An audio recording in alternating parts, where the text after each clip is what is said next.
নোয়াখালীর সেনবাগে Al Hasan tours and ট্রাভেলসের শুভ উদ্বোধন অনুষ্ঠিত হয়েছে। নোয়াখালী থেকে মোহাম্মদ আবু নাসির জানান, বৃহস্পতিবার সকালে সেনবাগ জেলা পরিষদ সুপার মার্কেটের নিচতলার ৩ নং কক্ষে সাহেবউদ্দিন রাসেলের মালিকানায় Al Hasan tour and travels এর দোয়া ও সন্ধ্যায় কেক কাটার মধ্য দিয়ে আনুষ্ঠানিকভাবে শুভ উদ্বোধন অনুষ্ঠিত হয়। সকালে দোয়া অনুষ্ঠানে প্রধান অতিথি হিসেবে উপস্থিত ছিলেন নোয়াখালী জেলা বিএনপির সাবেক যুগ্ম সম্পাদক আবদুল্লাহ আল মামুন।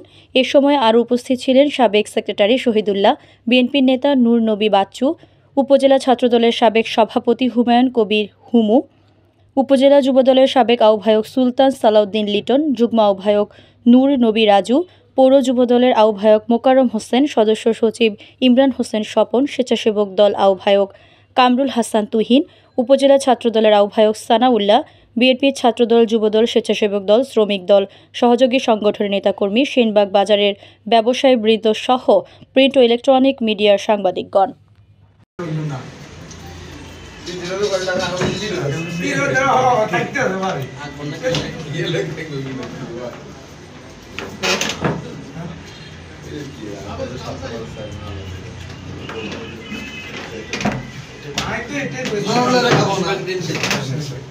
I did.